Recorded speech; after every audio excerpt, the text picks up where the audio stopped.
Hello, everybody. I'm going to give a chance for people to get here, but we're going to talk about myrrh. And this myrrh that we're going to talk about comes from Ethiopia and, excuse me, and from Somalia.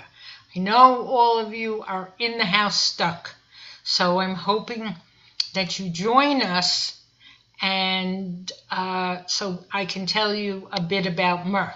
So if you're here, I'd appreciate if you say hello to me. So because I only see numbers until you type something. So right now I'm only seeing one person. So I'm hoping more than one person shows up since you're all stuck in the house. So just like me, we're all quarantined in. So let's get some more people in. But we will be talking about myrrh. So we'll give you a few seconds to get in here.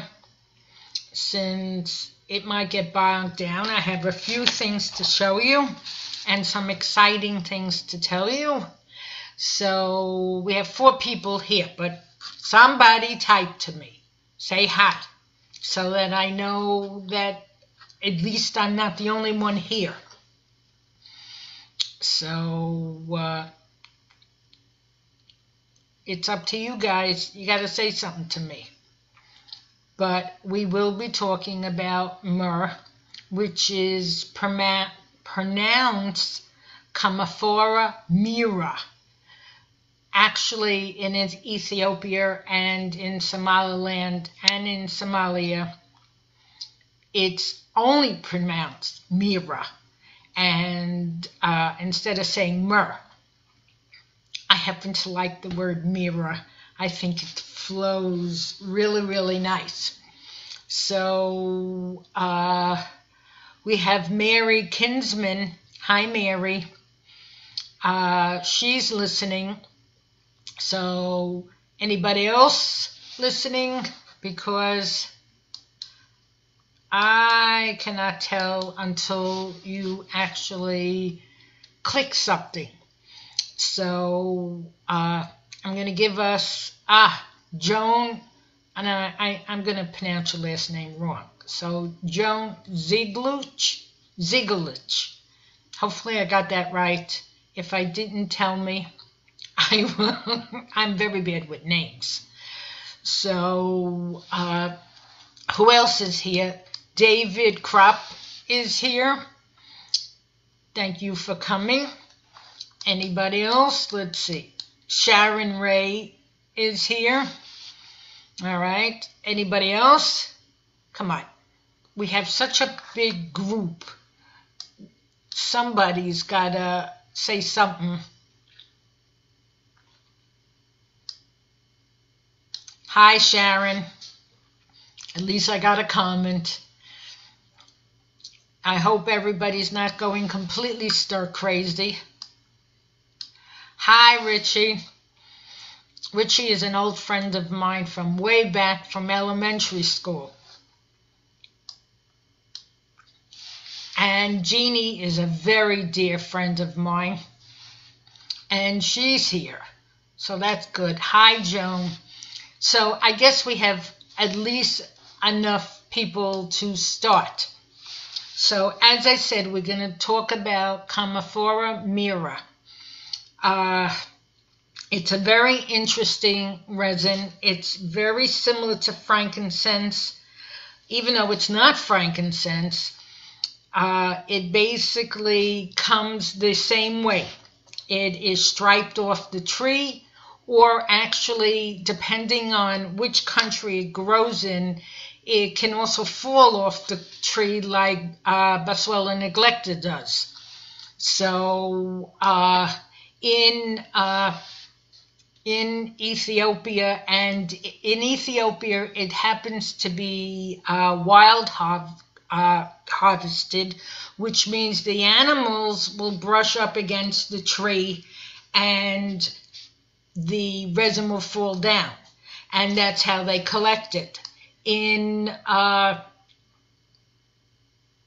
I know. I'm staying in. I promise I'm not going out.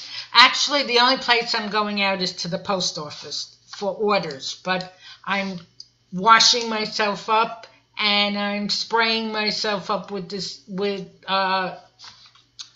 alcohol spray. So I am taking care of myself. Hi, Lois. So, and the one from Somalia, actually also, it's not striped. It actually falls off the tree, and that's how they collect it. It turns out that I have two resins. I have from Somalia, and I have it from Ethiopia. And people ask me, why are you doing two? Well, you know what? I like them both. I got them both. One's a little different than the other, and I'll explain why a little later. And I'm giving 10% off of both for a week. So you can try each one, and then you can come back and tell me which one you like better. Myrrh has been, excuse me, I should have gotten a drink with me. The word myrrh derives from the Aramaic word myrrh, M-U-R-R, which means bitter, and it is. It actually smells very bitter, and when it's burnt, it's very bitter. So that's basically why they call it M-U-R-R. Its name entered the English language from the Hebrew Bible, where it's also called more. And then the Semitic word was used in the Greek myth of myrrha. It was very valuable in ancient times, and it was equal to its weight in gold. As we know, it was given with frankincense to baby Jesus because it is so mystical. It was used throughout history as for embalming, for perfume, for incense, for healing wounds, and also for mouth problems, and we'll go into that. It's interesting, Dr. Hassan Ali Barala, I'm hoping I'm pronouncing his name right, told me that his people in Somaliland call it mal.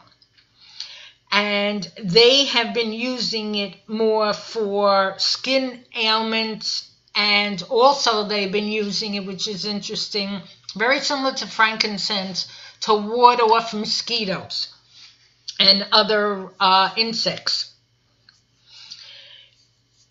What I like about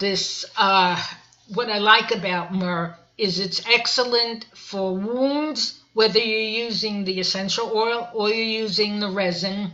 But the best thing about it is it's excellent for any type of mouth issues. You can make tinctures, and I'm going to show you in a few minutes what I've made with it. You can do tinctures with it. You can infuse it. And the only thing, it's not recommended to ingest. Mainly because it basically moves the blood. So you have to be very careful because it moves the blood. If you're on blood thinners, I don't recommend it, and it is not recommended to use. It's also not recommended to use if you're pregnant, whether you are, because you may get a miscarriage. So, because it does move the blood. So, you want to be very careful with myrrh, even though it's unbelievably fantastic. But if you're pregnant or if you are menstruating, I would not use it. Mainly because it does move the blood, you might actually menstruate even more. So I basically use it for all kinds of mouth problems. I was told also you can make it as an herb infusion, and it can take down the swelling in varicose veins. And you know what? I tried it because I do have varicose veins, and I found that it did. I made it into a salve, and I put it on the veins, and it actually took down the swelling. So you can use it for that. There are different names for myrrh. It's interesting why. There are all different names for myrrh, and it basically is where it comes from, which country it basically comes from, but it's all myrrh. Whether it's from a different country or not, it's still myrrh. It's still considered Commiphora myrrha. So I'm going to go over, I'm going to show you the two different myrrhs. This one, I'm going to hold them both up. This one is from Somalia. See, it's a brownish, reddish color. And some of it is a little bit more redder than the other. It depends on the piece. I happen to have big pieces, pretty big pieces on both of them. I broke one in half, so I'm looking for what I did with it. Oh, here. This is from Somalia. You see, that's all the gum inside it. It is red inside, but it does smell bitter. This is from Ethiopia. Now look at the difference. They're basically the same. This one's from Ethiopia. This one, this one's from Somalia. From Ethiopia, again, I broke it open, and it's basically the same. People say to me, which one you like better? And I said, you know, I like them both. So one is a little bitter smelling than the other. Ethiopian one, I think, and if you purchase it, you can decide which one you like better also. The one from Ethiopia is more bitter than the one from Somaliland, but they look very similar. So since I was able to get both, I figured you can buy both, and then you can tell me which one you like. And to tell the truth, because I like them both and I was able to get good prices for both of them, I bought both of them. This is myrrh from Ethiopia. And what I did is, this is actually in coconut oil, and fractionated coconut oil, and as you see, it's changing color. And this is only about a week and a half old.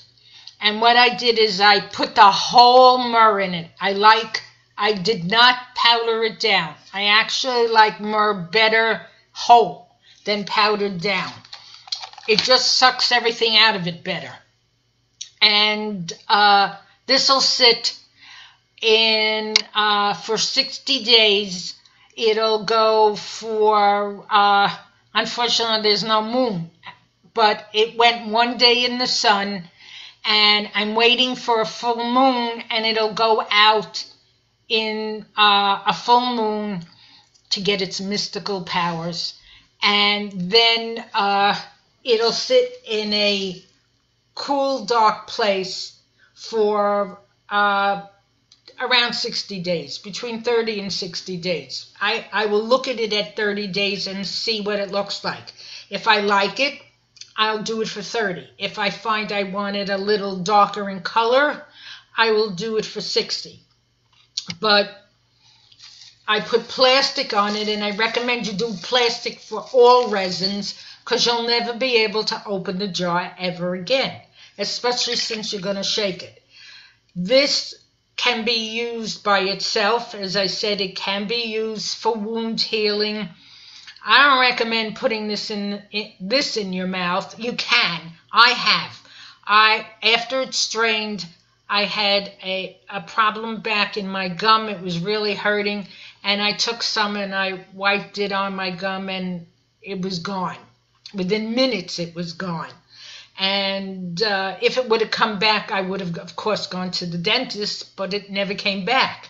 So as I said, it's also good if I would not put it on an open wound, but once the wound has closed up, you can either make it a salve or you can keep it as an oil. I like to keep it as an oil only because why take some of the ingredients out of it? I'd like to have it straight.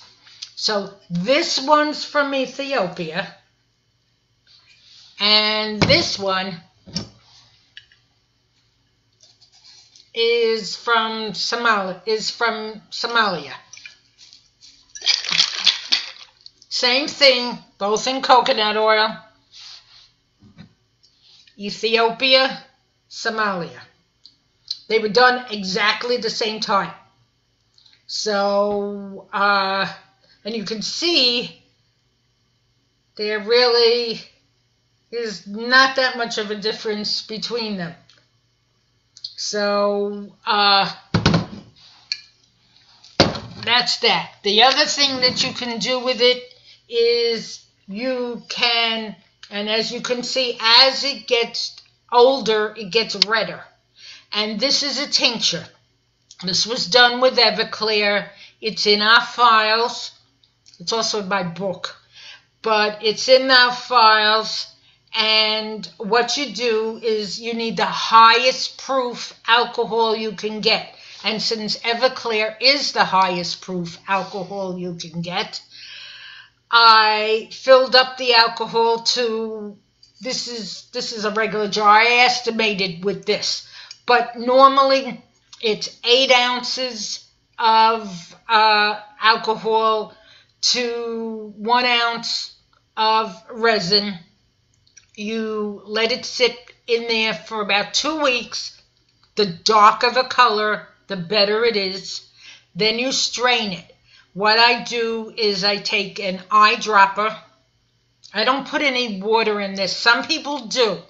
But if you put water in here, it will only last about a week or 2.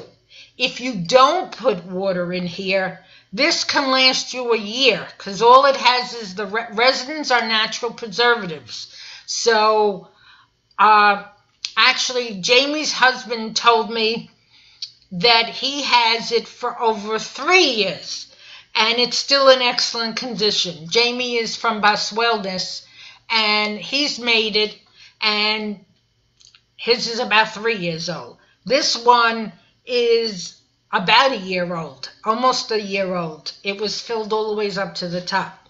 And so what you do is, because you can't drink Everclear, but you take an eyedropper, you put it in a small little bottle, you take an eyedropper, and you put it in about 3 ounces of warm water. Mix it up, and then swish it and gargle in your mouth where you have problems. You can also use it, you can gargle with it for a sore throat. It's excellent for a sore throat. So as long as you spit it out, a little tiny bit that you're going to swallow is not going to kill you. So this is what I have left, and I will be making another one soon. But it's a small little bottle. The small little bottle that I have has lasted me about 3-4 months because I only use it when I have a problem. So my allergies are bad now because everything is blooming, so my throat's been itchy, so I've been gargling with it, and it's been helping quite a bit. And as I said, this whole week, starting tomorrow, I started it tomorrow till Saturday, I'm giving 10% off each one. So when you go to the website, you'll see it. It'll show 10% off of the Somali myrrh and 10% off of the Ethiopia myrrh. And as I said, it's excellent, excellent for wounds, and it's excellent for mouth problems. And different than the essential oil, you can put it in your mouth and gargle with it, where the essential oil, I don't recommend doing that. So, because the essential oil is way too concentrated. This is not. And you also can take a little piece of the resin I've done this if I have a problem, and I've put it inside my mouth next to a tooth, and it has helped take down the inflammation and the pain until I could get to the dentist. So it's great that way. So questions, guys? By the way, a lot of you saw my book. I'm doing a pre-list right now just to see how many people are interested. We plan on, the margin is off a tiny little bit, so we like perfection. So we are working on moving it over a little bit, and then we're going to upload a new version of the book. And then they're going to send it to me. Once we upload it and everything's hunky-dory, I will email everybody. And once we know it's up and we have put a price to it, and it's not going to be expensive, you know me, I try to give you the best for the least. And at that point, you'll see an email from me and a website to go to for pre-sales. And at that point, I will sign the book for you also. So if you want, it's in the group. It's info@rbkaromatherapy.com, subject line pre-sale, and inside I need your full name, address, and email address besides your regular. And then I will email you back and tell you how much it is with shipping. Those out of the United States, that'll be a little separate, because depending on where you live, the price is going to be a little bit different. So, not the price of the book, the price of the shipping. So, but in the United States, it'll be a flat rate. So, let me know if you do want the book. And as I said, at this point, you can get 10% off each of the Myrrh resins. So does anybody have any questions for me? There are 10 people here. So anybody. All I have is highs. Sandra is here. If you got a question, ask it now, because now is the best time to ask it. Myrrh is one of my favorite resins. Because it's excellent for mouth problems and for wound healing. So it happens to be one of my favorite. And I love the color. The color is, when you tincture it, the color is absolutely gorgeous.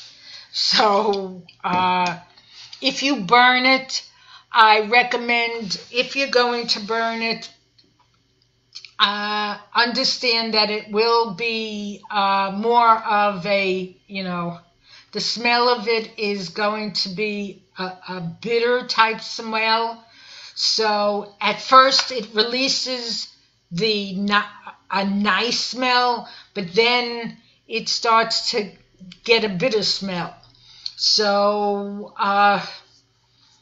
it's highly recommended that if you use charcoal to remove the resin from the charcoal, when the resin begins to get charry, then I would take it off the charcoal. Otherwise, I recommend doing it on a electric burner or non-charcoal, just like the resin burner that I am selling. And by the way, there is a special on the resin burner. If you buy the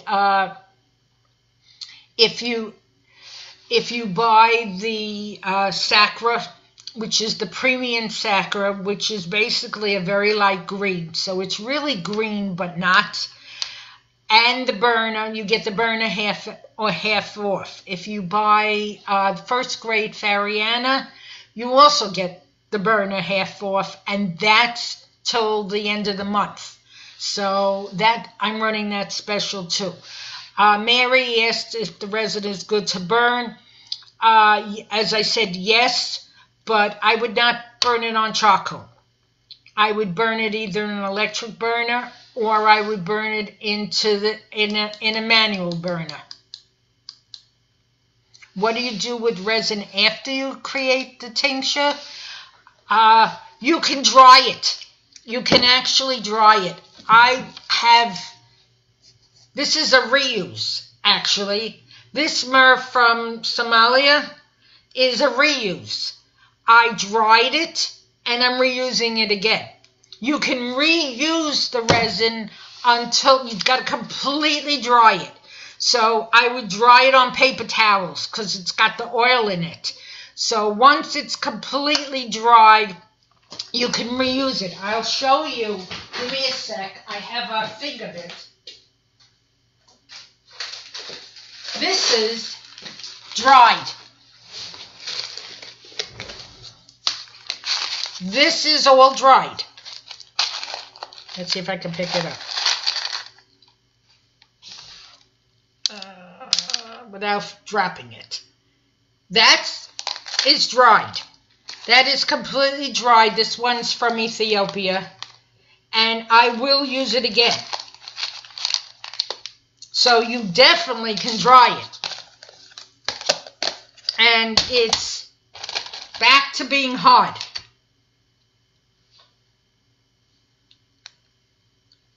Smells the same too. It's just smaller pieces because it disintegrated into the carrier oil. But you definitely can dry it. You can also, that goes with any frankincense. Anything that you infuse that's not a powder. When you do it not a powder, you definitely can dry it and reuse it again until it has no smell. Once it has no smell, that's it. And you know what I do with it if it has no smell? I grind it up and use it as compost, and I put it back in the ground. So it comes from the earth, goes back into the earth. So you're not wasting anything. And I don't like to waste anything at all. I try to use everything as much as I can. So, see? This is all dried. This came from actually 2. I put them together. So you can definitely dry it. So you can definitely use it again. Sharon says that she has coconut charcoal. Coconut charcoal is very good too. If you can find coconut charcoal, it has less of a charcoaly smell. But there's one big problem with charcoal. It puts out a lot of smoke. So if you're outside, that's not a problem. But if you're inside, that could set off your smoke alarm, which is, hi Matthew, well, you'll get to see the remake. The problem with the charcoal is it puts out an incredible amount of smoke. And it can set off your burglar alarm. So you got to be very careful. If I'm doing charcoal, I do it outside. I don't do charcoal at all inside. I do the manual burner.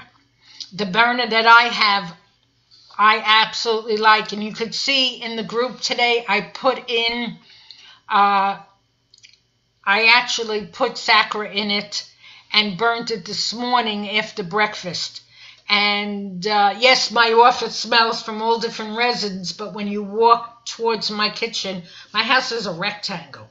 So when you walk towards the kitchen, you definitely can smell it. So, and as I said, I like this little guy because you can adjust him and you can use a teacup. And this way, you're not setting off your burglar alarm. The other problem is a lot of people don't like all that smoke. Some people actually choke from all the smoke. But if you get a small stream coming up, you still could put your face over it and inhale it. Or you could just let it go through the room. As I had said before, and I'm going to say it again, frankincense does not kill the virus. Otherwise, I'd have a nice bubble of frankincense around me. It does nothing. It's not antiviral. Myrrh is the same thing. It's not antiviral. It's antibacterial and anti-inflammatory. The only thing it'll do is make you happy. So it'll make you real happy. It'll take away some of your stress. So especially now that you're stuck in the house, I would burn it and just sit in a nice quiet spot. Or I would, not myrrh, but I would drink some of the frankincense tea and melt the world away, because right now the world is not in a good shape. So I would definitely use the resins that way. Don't use it to protect you, because it does not protect you. So anybody else have any questions about myrrh? Next week I will do a papa mix, which is the sweet myrrh. So but this week it's the bitter myrrh, and it is bitter. So sometimes they say bitter is good. Well, if you like bitter, you'll definitely like myrrh. I'm so used to it, it's not bitter to me anymore. But if I put it in front of somebody who's never smelt it before, ew, it's bitter. To me, it's not anymore. I'm so used to smelling them all that it's not. So, anybody? Hi, Paula. I saw that Paula joined. Before I go, I'm going to open it up to any other questions. Anybody? If you don't type, I can't see you. So I have thank yous. And I'm scrolling up to see if I missed anything.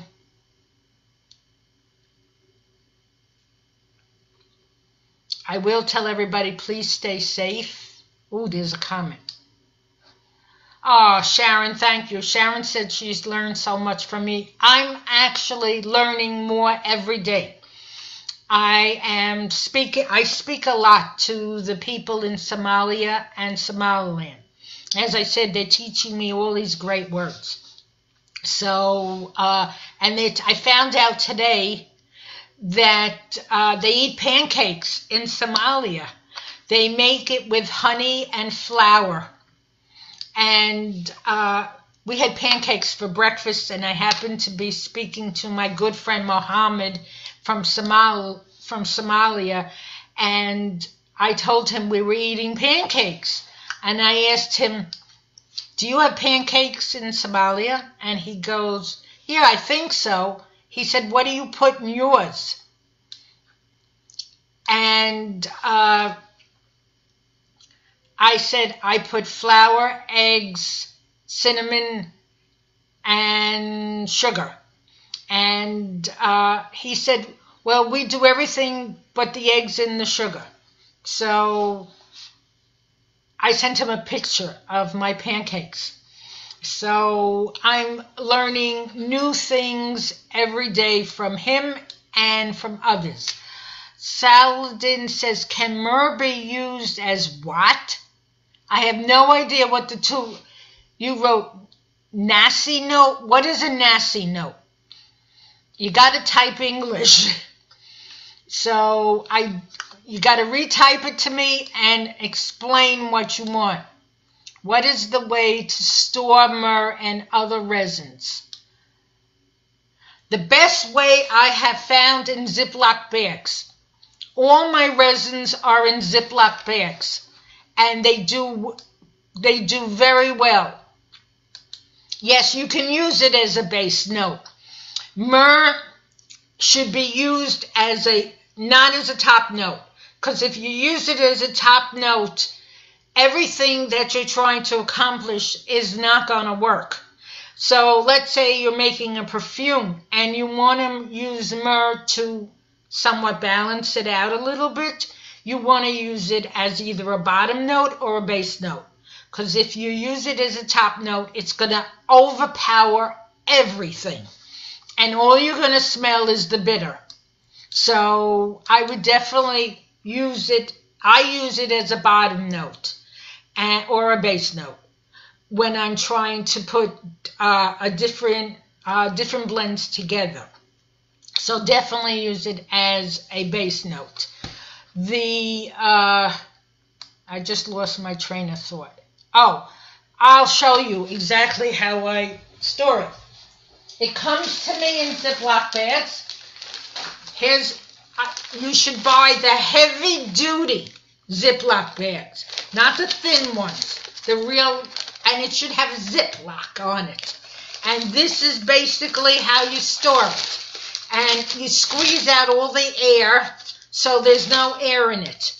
You can store it in glass jars, but the problem is when you put it in glass jars, if there's any moisture that gets into that jar, it will turn the resin moldy.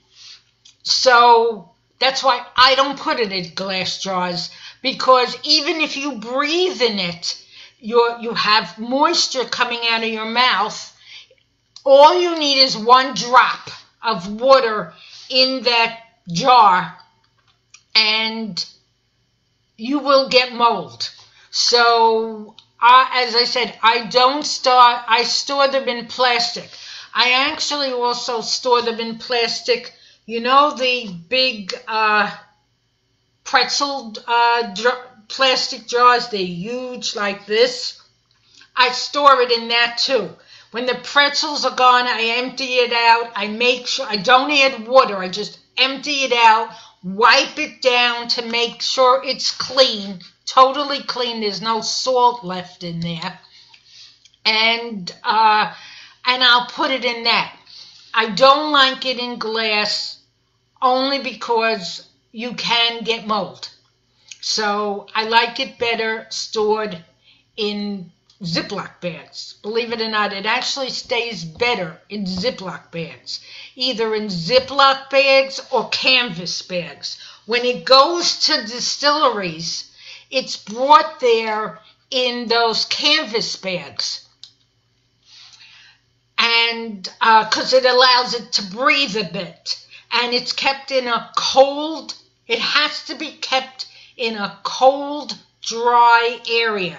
You cannot keep it in the sun. They'll melt. So, they'll stick together also. So, be very, very careful where you place it. Mine are in my office, and my office is not hot, and they're nowhere near my heating vents. So it's kept in a cool environment, and in the summer it's air conditioned in this room, so it will be kept in a cool environment.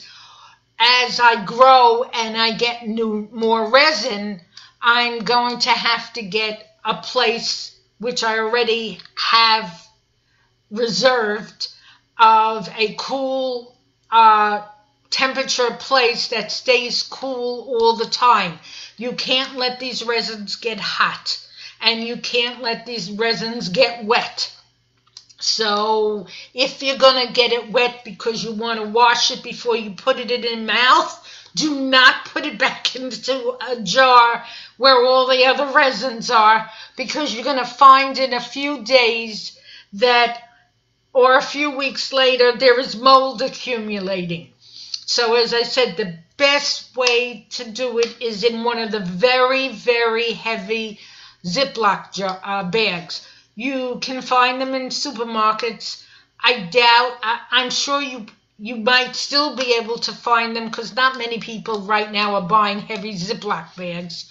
Or you can probably get them on Amazon also. But that's how you want to store it. So, anybody else? Anybody?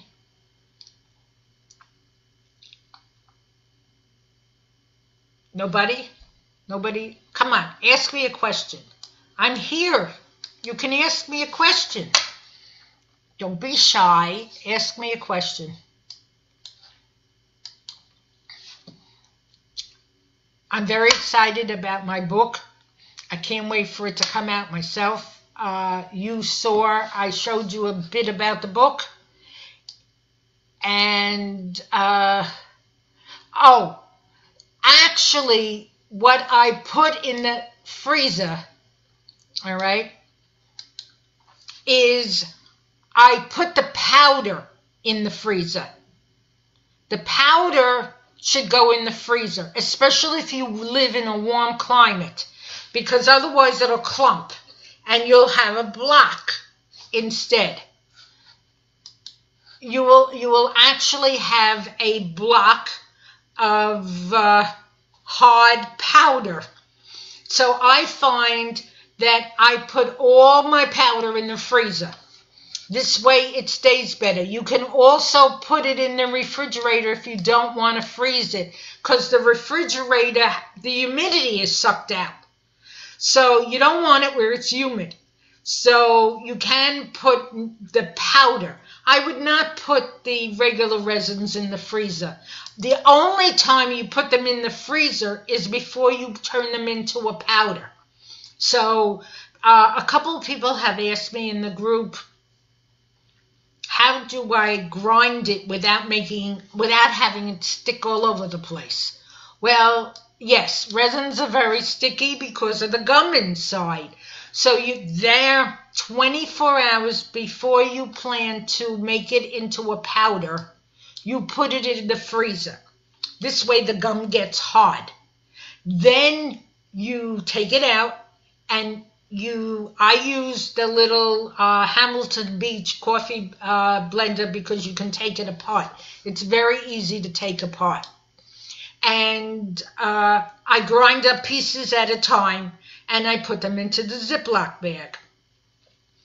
Now people say, well, how do you clean it? It's a mess. Well, if you don't freeze it, you can throw out whatever you made it in, because it's going to be very hard to clean it. But if you freeze it, it's still, because it's burning in a blender, you got the heat of the blender mixing it up. So even if you use a mortar and pestle, it still gets somewhat heated up. So what you do is, I buy big gallons of olive oil. You want to get olive oil on a paper towel. You take all the resin, of course, the residue that you can get out.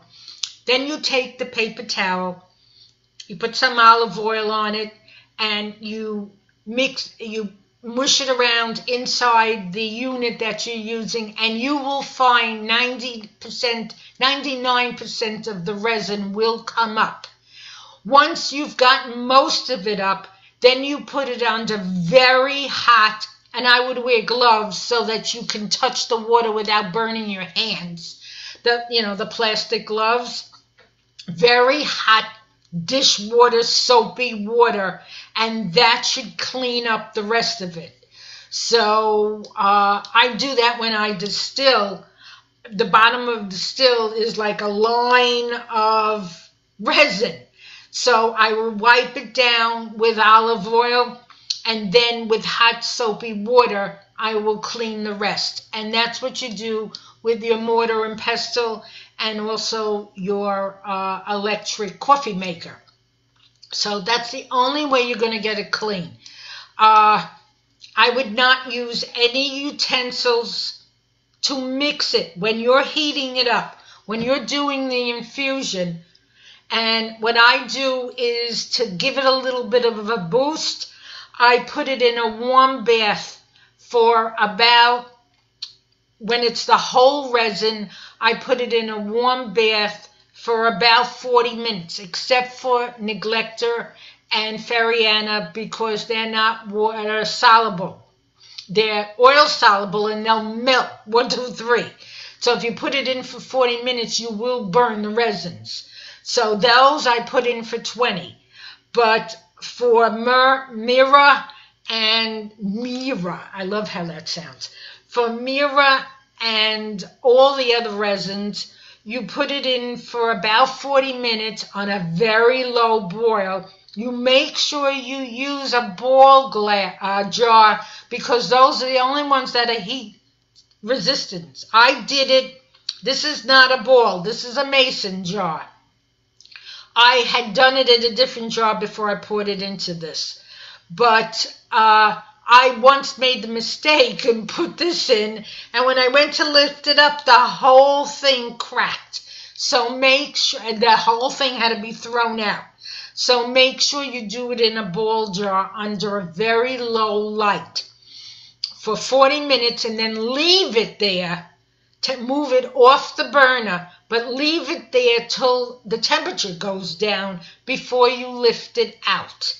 So, and then I do the rest of the infusion. That gives it a little bit of melting to just help it along. So, and that's basically how you do it. So, anybody else have any questions? Otherwise, you're going to see the full thing in the live, because right now it's 45 minutes. So I don't want to make it's becoming longer than necessary. So if you don't have a question, hi Stephanie. If you don't have another question, that's fine. If you have a question when I end this, I will answer the question in the group. Again, there's a 10% off. I put the link to my Etsy store up. You get 10% off of each resin. It comes off automatically. You don't need a coupon. So, and it starts tomorrow.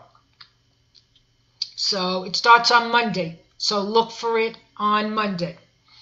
Everybody, please make sure you wash your hands as much as possible. You stay indoors. This is the good time to catch up on any courses that you saved up. Now is the time to do them. You can watch TV.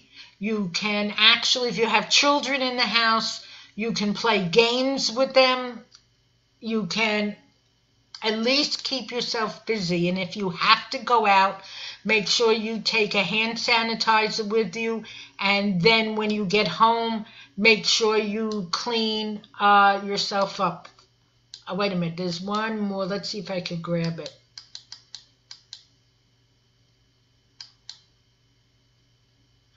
Salud said, I did not heat the myrrh last time infusing. I got a wonderful smell. You don't have to heat it. There's no law that says you have to heat it. That's just something if you're lazy or you don't want to wait the 30 or the 60 days, then you do it that way. There's no law that says you have to heat it. That's choice. So, but it does make a nice blend to mix with other resins. It gives it a balance to the other resins, and it also has its own anti-inflammatory properties. So it's a boost to everything else. So I don't see any more questions at this point, so I'm going to sign off. Everybody, please stay safe. Take care. Bye.